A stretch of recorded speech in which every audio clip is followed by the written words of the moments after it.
I got so much motherfucking design on right now. Break it down, bring it back, make it clap. I got 3 old thoughts, new guap, wear that dick. Bitches on my line, and you know. Assalamualaikum warahmatullahi wabarakatuh.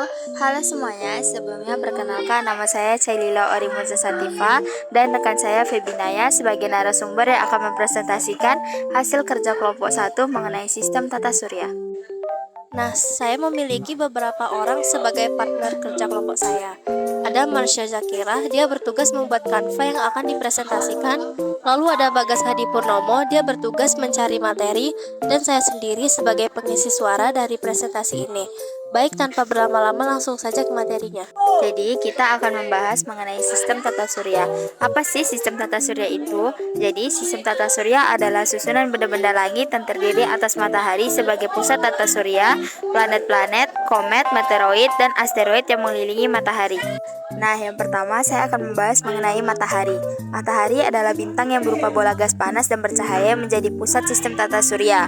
Matahari memiliki 4 lapisan, yaitu korona, chromosfer, fotosfer, dan inti matahari atau core. Nah, saya akan menjelaskan satu-satu mengenai lapisan matahari. Yang pertama ada korona. Korona adalah lapisan paling luar dari matahari yang merupakan kumpulan gas tipis dengan suhu kurang lebih 1 juta K. Yang kedua ada kromosfer. Kromosfer adalah lapisan yang bertindak sebagai atmosfer matahari yang mempunyai ketebalan 16.000 km. Yang ketiga ada fotosfer.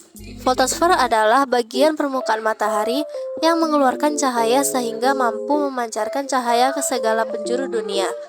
Zona aktivitas fotosfer antara lain yaitu zona radiasi dan zona konveksi. Dan yang terakhir ada inti matahari atau core.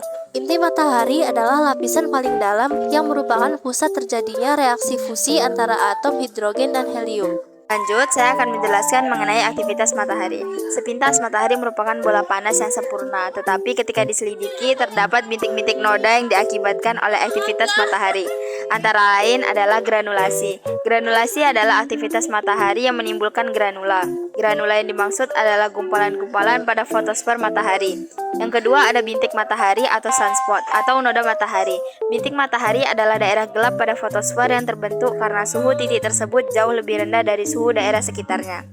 Suhu bintik matahari berkisar antara 4.000 K hingga 5.000 K. Yang ketiga ada lidah api atau prominence. Lidah api merupakan dampak dari gangguan yang terjadi pada kromosfer. Semburan gas tersebut menyerupai lidah api besar berwarna merah yang dengan variasi bentuk yang dapat menyerupai pita, simpul, spiral, atau gunung. Yang terakhir ada suar matahari. Suar matahari adalah peristiwa ledakan besar di atmosfer matahari yang merupakan pertanda kembali aktifnya matahari. Pada umumnya, matahari memiliki siklus 11 tahunan atau 24 tahunan. Nah, yang terakhir saya akan membahas mengenai planet. Planet adalah benda langit yang mengorbit mengelilingi matahari, memiliki massa yang cukup untuk gaya gravitasi sendiri untuk mengatasi gaya benda kaki sehingga mengambil bentuk keseimbangan hidrostatik atau hampir bulat dan telah membersihkan lingkungan di sekitar orbitnya. Di sistem tata surya terdapat 8 planet seperti berikut. Pertama ada planet Merkurius. Merkurius merupakan planet terkecil di tata surya, terletak yang berjarak 57,91 juta kilometer dari matahari. Diameter mencapai kurang lebih 4.900 km. Merkurius mengelilingi matahari dalam waktu 88 hari dan berotasi pada porosnya dalam waktu 58 hari, 15 jam 30 menit. Kedua ada planet Venus.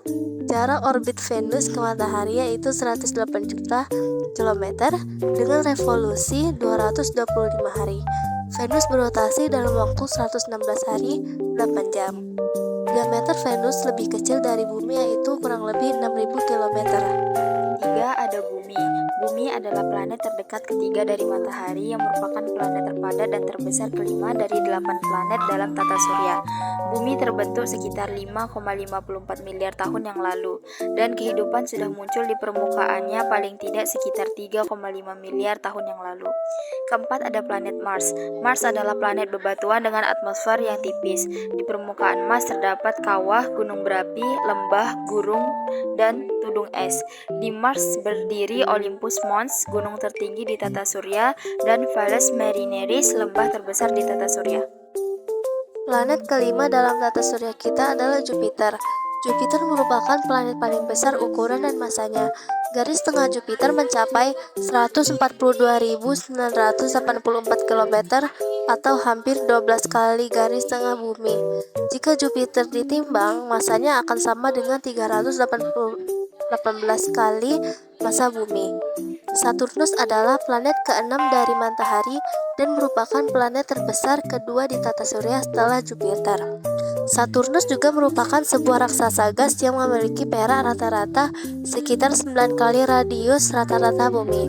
Massa jenis rata-rata Saturnus hanya 1/8 massa jenis rata-rata bumi. Uranus adalah planet ketujuh dari Matahari. Uranus merupakan planet yang memiliki jari-jari terbesar ketiga sekaligus massa terbesar keempat di tata surya. Atmosfer Uranus merupakan atmosfer paling terdingin di tata surya dengan suhu terendah mencapai 49 K dalam kurung minus 224 derajat Celcius sampai minus 371 derajat Celcius. Terakhir adalah Neptunus. Neptunus merupakan planet terbesar keempat berdasarkan diameter sekitar 49.530 km dan terbesar ketiga berdasarkan massa. Neptunus mengorbit matahari pada jarak 30,1 SA atau sekitar 4.450 juta kilometer. Periode rotasi planet ini adalah 16,1 jam, sedangkan periode revolusinya adalah 164,8 tahun. Nah, dari paparan materi ini terdapat 2 pertanyaan yang telah kami buat.